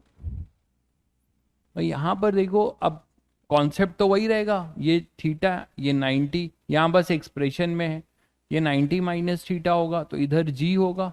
सबसे पहले हम इसको ब्रेक कर देंगे, एक हमारी रेफरेंस एक्सिस है, इधर एक्स और इधर y, down the inclined plane की कहानी है। तो इधर हो जाएगा जी साइन थीटा, ये अपना ए एक्स होगा एक तरीके से, और ये हो जाएगा जी कॉस थीटा, ये हो जाएगा ए वाई, मानते हो। और ये पूरा यू है, और ये अपने पास पूरा क्या है, ये रेंज है। तो यहां से अब टी टाइम, ये जीरो से कितने टाइम में यहाँ पे गिरेगा, कैपिटल टी टाइम में। तो पहले कैपिटल टी लिख लें, कैपिटल टी क्या हो जाएगा बताओ। अब देखो कैपिटल टी में यहाँ यू एक्स जीरो है, तो मैं खुश होना चाहिए कि सर ये तो अच्छी बात है, यू एक्स यहाँ पर जीरो है, और ये जो यू है यही पूरा यू वाई बन गया है, क्योंकि आप उसे परपेंडिकुलरली फेंक रहे हो। तो पूरा का पूरा स्पीड ऑफ प्रोजेक्शन किस डायरेक्शन में है, आपके वाई डायरेक्शन में है, वहां यू एक्स जीरो है। तो टी क्या लिख सकते हो, टी लिख सकते हो क्या, 2 u y अपॉन ए वाई, यही लिखते हो। तो यहाँ पर 2 u y पूरा u है, और ए वाई कितना हो जाएगा, जी कॉस थीटा। तो g cos theta, 2 u y upon g cos theta, यहाँ तक आ गए। अच्छा, रेंज क्या हो जाएगा फिर, रेंज इतने टाइम में उसने इतने एक्सेलरेटेड मोशन से मूव किया, और उसकी इनिशियल वेलोसिटी क्या थी, जीरो। तो x equal to u x t plus half a t square, plus क्यों, क्योंकि इसी डायरेक्शन में मोशन है और इसी डायरेक्शन में एक्सेलरेशन है। लेकिन अच्छी बात यह है कि इनिशियल वेलोसिटी जीरो है, तो हम r को सीधे सीधे यहाँ लिखेंगे हाफ ए एक्स टी स्क्वायर, मानते हो कि नहीं। तो r हो जाएगा हाफ ए एक्स कितना है हमारा, ए एक्स देखो जी साइन थीटा है, ठीक है, इंटू टी, टी आपने निकाला तो वो उसका स्क्वायर करो, 4u स्क्वायर जी स्क्वायर कॉस स्क्वायर थीटा। अब जो कट रहा है काट दो, तो एक जी से जी कैंसिल हो रहा है, ठीक है, और हमारे पास 4 से 2, तो 2u स्क्वायर, ठीक है, और ये हो जाएगा अपने पास sine theta upon cos theta, इधर अपने पास आ जाएगा कितना, अपॉन में जी, और यहाँ हो जाएगा साइन थीटा अपॉन में कॉस स्क्वायर थीटा। आप चाहो तो इसको टेन और सेक में कन्वर्ट कर सकते हो, है ना, तो इसको ऐसे भी लिख सकते हो, 2u square upon g sec theta into tan theta. तो 2u square upon g sec theta into tan theta, ऐसा ऑप्शन हो सकता है। कुछ बच्चों का यू स्क्वायर टेन थीटा, हाँ एक बच्चे का सही आ रहा है, 2u square tan theta upon cos theta, बिल्कुल सही कह रहे हैं, यही आएगा। ठीक है, तो आप देख रहे हैं कि हर हर जगह रेंज निकालने के अलग अलग मतलब सिनेरियो है, ठीक है, सब कुछ वही है। तो आपको बेसिक से करना है, फॉर्मूले में फंसना नहीं है, उतने बड़े फॉर्मूले में, ठीक है। केवल ब्लाइंडली कोई बच्चा फॉर्मूला रखता रेंज का, तो नो डाउट उसे बहुत डर लगता, नहीं कर पाता वो, ठीक है।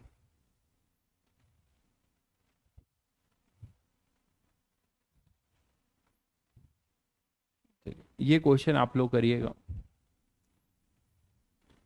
A particle is thrown at time t equal to 0 with a velocity 10 metre per second, okay, u दिया हुआ है आपको 10 मीटर पर सेकेंड। अच्छा, at an angle of 60 degree with the horizontal, ये भी ध्यान रखने वाली बात है, जो गलती कर रहे थे हम लोग, ये 60 फ्रॉम हॉरिजेंटल है, तो इसका इंक्लाइंड प्लेन से जो एंगल होगा वो 30 होगा, मतलब स्पीड ऑफ प्रोजेक्शन जो हम लोग थीटा लेके चलते थे वो यहाँ पे 30 है, ठीक है।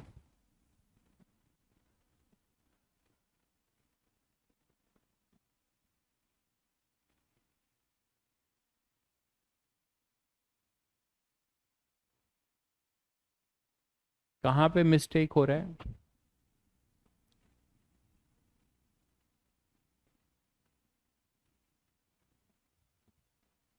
बताना।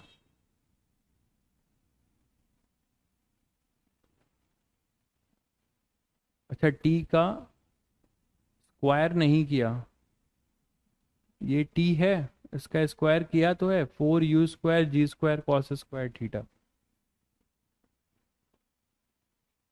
यू वाई,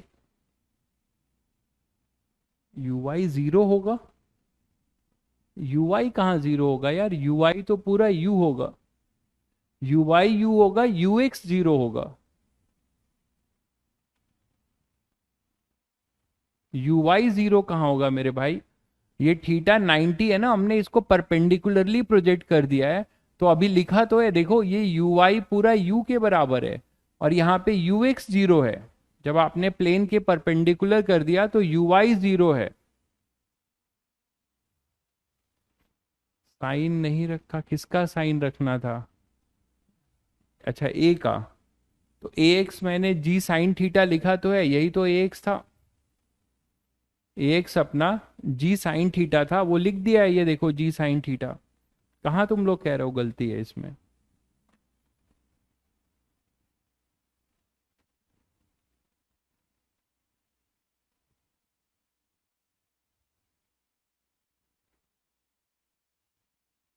समझे कि नहीं तुम लोग? जो बच्चे बोल रहे थे, जो गलत बोल रहे थे कुछ।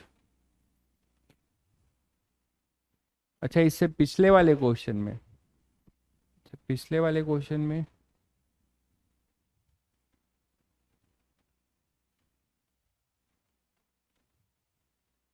ये पिछले वाले में क्या था?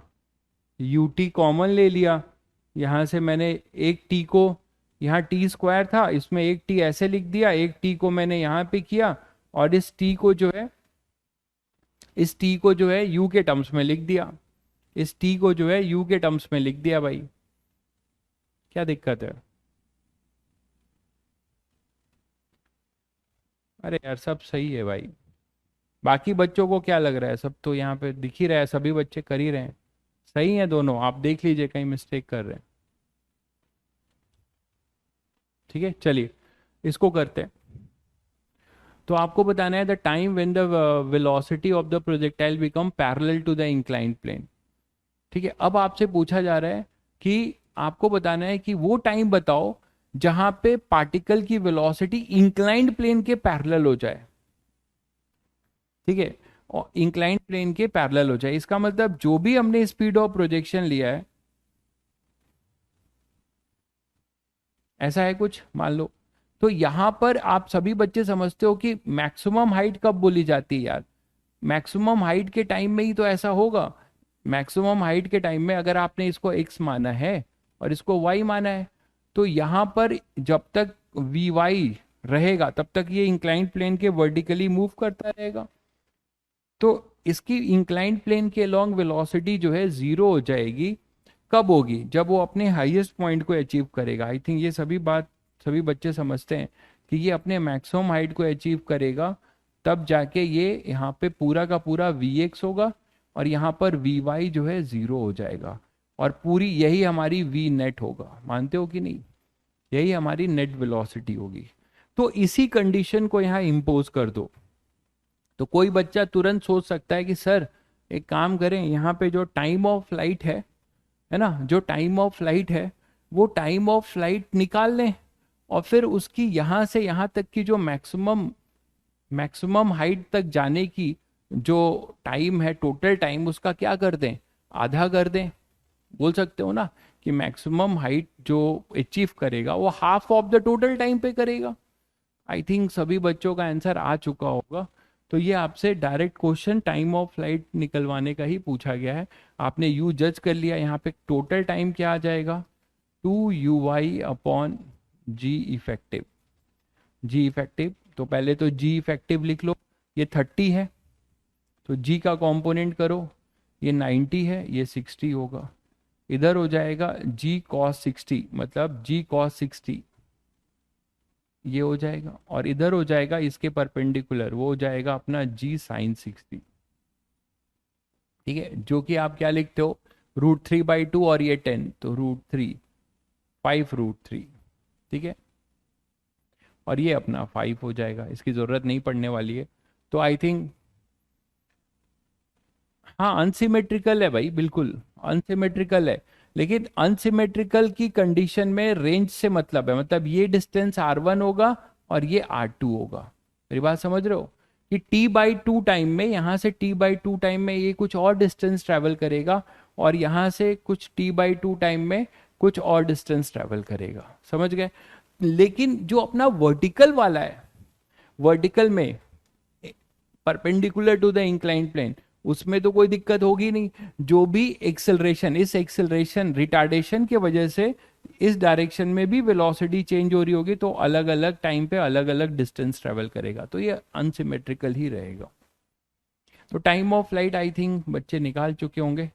टू यू वाई कितना है, यू का कंपोनेंट लो, इधर आ जाएगा अपना, यू का कंपोनेंट ले रहे हो तो इस साइड आ जाएगा कितना, u cos 60 डिग्री, ये होगा ux, कितना होगा u cos 30 डिग्री, है ना 30 डिग्री। तो ये अपने पास आ जाएगा √3u/2, मानते हो। और ये हो जाएगा u sin 30 डिग्री, तो ये हो जाएगा u/2। तो यहां से आ जाएगा u/2 upon g effective, g effective आपने निकाला है कितना है 5√3, 5√3। तो यहाँ से देख लो 2 से 2 कैंसिल हो जाएगा, है ना। तो अपने पास क्या आ रहा है, t कितना आ रहा है 5/,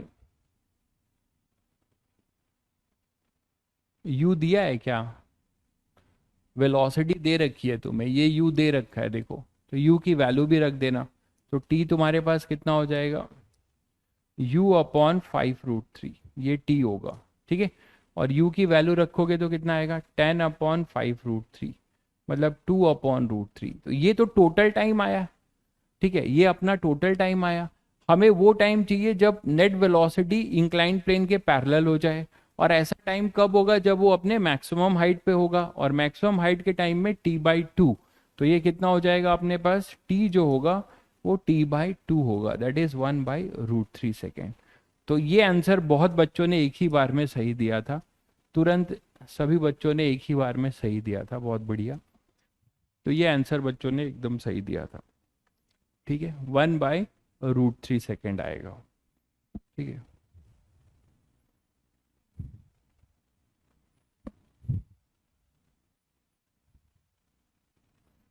चलिए क्वेश्चन और करते हैं।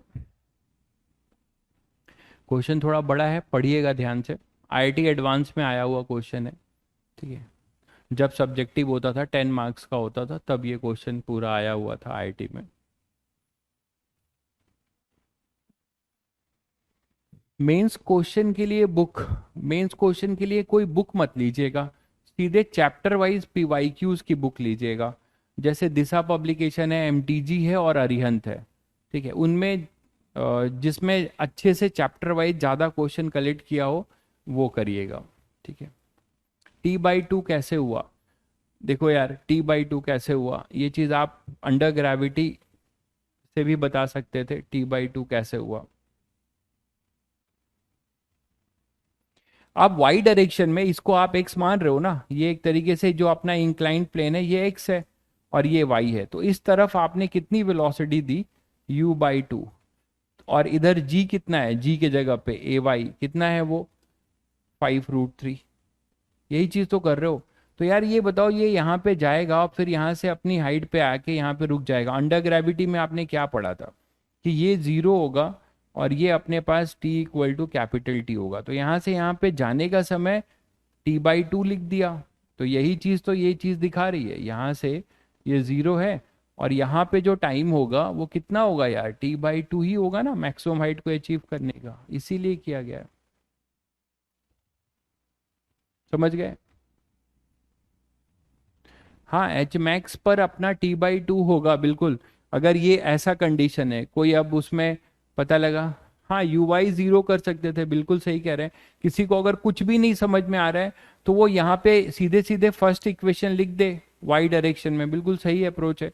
आप यहाँ पे इनिशियल वेलोसिटी है यू वाई, ये कर सकते थे v y is equal to u y minus a y into t. तो वी वाई यहाँ पे 0 कर दो, ठीक है, यू वाई कितना है तुम्हारे पास, u/2 माइनस ए वाई कितना है 5√3 इंटू टी। तो वहां से वही टाइम आएगा कि नहीं, देखिए 5√3 T is equal to u/2, तो टी इक्वल टू आ जाएगा u/10√3, u/10√3।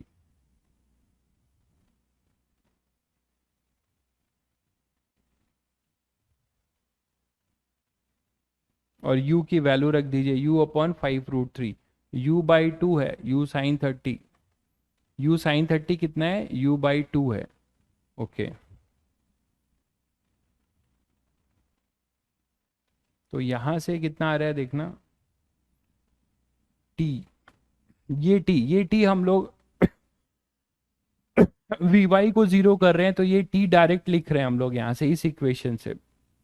तो u/2 माइनस ए वाई कितना है 5√3 है, और ये नीचे है, ठीक है, ये नीचे है और वो ऊपर है, तो अपने पास आएगा minus a y into T, ये तो ठीक है। तो टी यहाँ से जो आ रहा है वो कितना आ रहा है अपना, u/10√3 आ रहा है ना ये तो टी, और यहाँ से लेकिन अपना कितना आ रहा था, u/5√3 टोटल टाइम। हाँ ठीक है, उसका ट्वाइस है ना, तो ये डायरेक्ट आ जाएगा। अरे डायरेक्ट आ गया कि नहीं, u की वैल्यू यहाँ पुट कर दो 10, तो वही वो चीज़ मैंने t/2 से कर दी है, आप ऐसे भी कर सकते हो। ठीक है, ये t आ गया, में u की वैल्यू रख दो 10, तो 1/√3, यही चीज़ आ जाएगी, इससे भी कर सकते थे।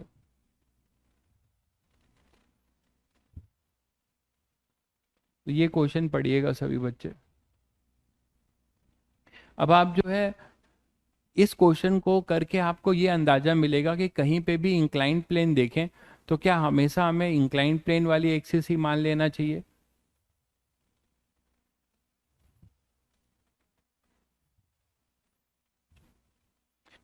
जी का कौन सा कंपोनेंट रिटार्ड करेगा यार, देखो जी का कौन सा कंपोनेंट तो बहुत आसान है, जब प्लेन के अलोंग हो, ठीक है, ऊपर से फेंक रहे हो, तो जी का जो प्लेन के अलोंग है वो भी रिटार्ड करेगा, और जी का प्लेन के परपेंडिकुलर है वो भी रिटार्ड करेगा। जो वर्टिकल डायरेक्शन में है, जो वर्टिकल डायरेक्शन में यू वाई है उसको ए वाई रिटार्ड करेगा, जो हॉरिजेंटल डायरेक्शन में यू एक्स है उसको ए एक्स रिटार्ड करेगा। सिंपल, दोनों डायरेक्शन में होगा। तो यहाँ ये कहानी बोली जा रही है कि two inclined plane O A and O B, यहाँ दो इंक्लाइंड प्लेन है, एक ओ ए है एक ओ बी है, ठीक है, दोनों के इंक्लाइनेशन दे रखे हैं, एक का 30 डिग्री है एक का 60 डिग्री है, विद द हॉरिजेंटल इंटरसेक्ट कर रहे हैं ओ पर, पढ़ लिया होगा आप लोगों ने। ए particle is projected from P, P से किसी पार्टिकल को प्रोजेक्ट कर रहे हो, और यहां से जब प्रोजेक्ट कर रहे हो तो ए वाले ओ ए प्लेन के परपेंडिकुलरली प्रोजेक्ट कर रहे हो। इसको आप कैसे प्रोजेक्ट कर रहे हो, परपेंडिकुलरली, ठीक है, और उसकी वैल्यू आपको दे रखी हुई है कितना, 10√3 along a direction perpendicular to the plane OA, ठीक है। If the particle strike the plane, अब ये जब यहां से जाता है तो बी को भी परपेंडिकुलरली हिट करता है, ऐसा इन्होंने दिया है कि जब ये यहां से जाता है, ठीक है, तो ये बी को भी, ये एरो बना हुआ है ना ये, तो ये बी को भी कैसे हिट करता है, परपेंडिकुलरली हिट करता है, ठीक है। तो बी को भी ये परपेंडिकुलरली हिट करता है, मान लीजिए वी वेलोसिटी से। तो आपको अब ये सब बताना है, इसमें टाइम ऑफ फ्लाइट बताना है, वेलोसिटी, हाइट, डिस्टेंस सब बताना है। तो देखिए इस क्वेश्चन को हम लोग कैसे करते हैं, ये क्वेश्चन आपके लिए बहुत ही, अगर आपने एक चीज इसमें क्लिक कर लिया, यही तो आईटी एडवांस की खासियत होती है। इस क्वेश्चन में कोई बच्चा अब ये सोचेगा सर इसको एक्स मान लेते हैं और इसको वाई, अगर किसी ने ये देख देख लिया कि ये, अगर हम देखो हमारी जो रेफरेंस एक्सिस है, अगर हमने इसको ऐसे मान लिया, इसको रेफरेंस एक्सिस, इसको अगर मैंने x मान लिया,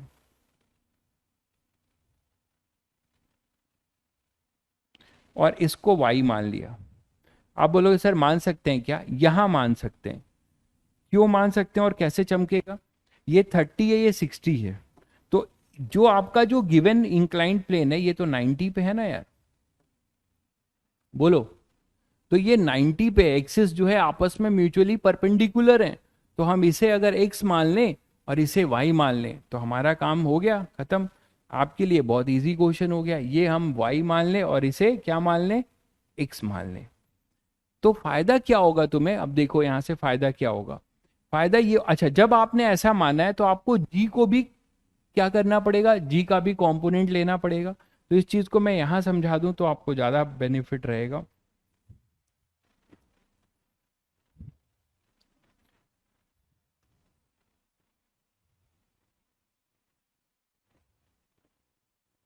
ठीक है, यही था।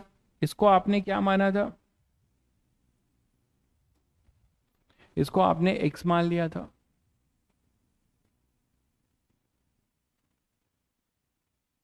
और इसको आपने क्या मान लिया था, वाई। मानते हो ना,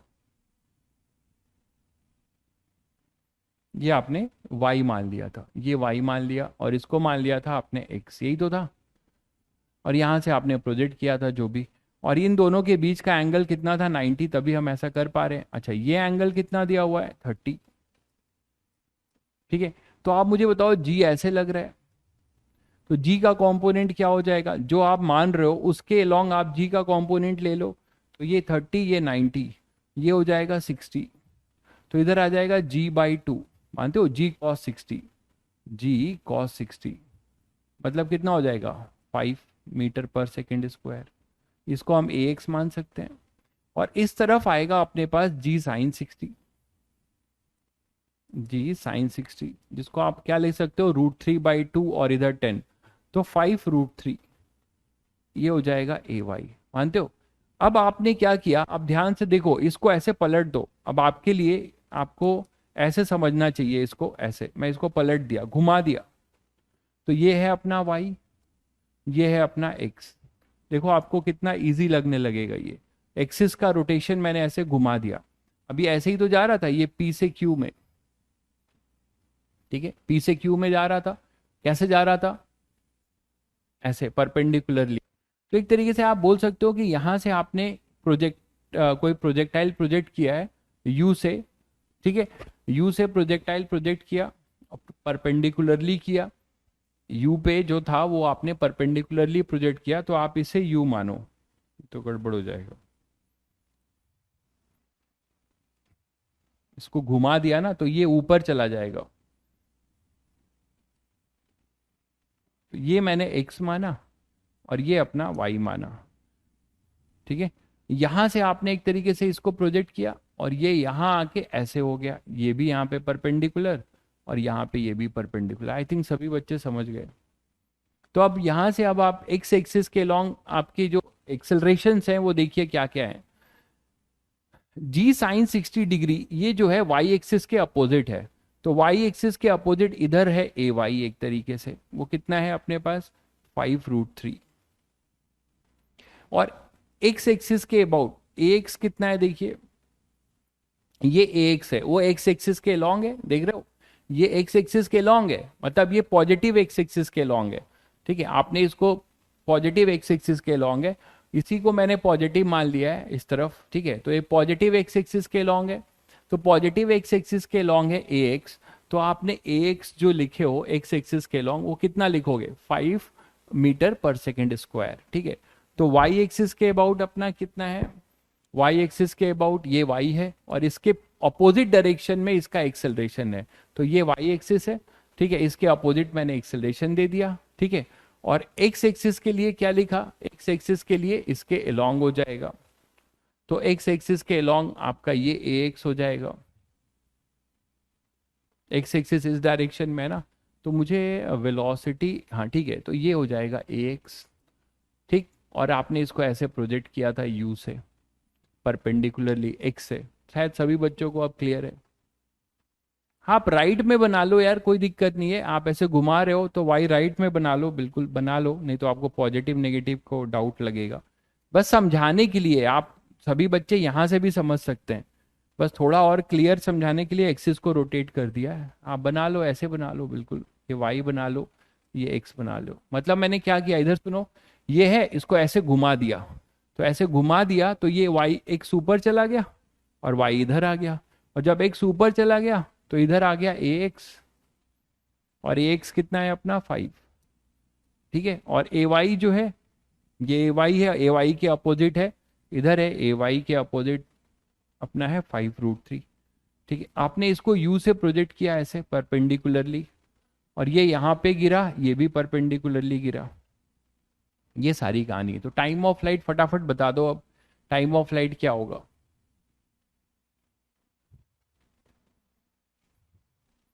चलो टाइम हो गया है, तो आप लोगों को घर के लिए होमवर्क भी दे दूंगा, कल यहीं से कंटिन्यू करेंगे। ठीक है, काफी हिंट दे दिया, आई थिंक अब बच्चे कर सकते हैं। ठीक है, ठीक है, चलिए फिर कल लगभग हम रिलेटिव शुरू भी करेंगे, कल कुछ पीवाईक्यूज भी कर लेंगे।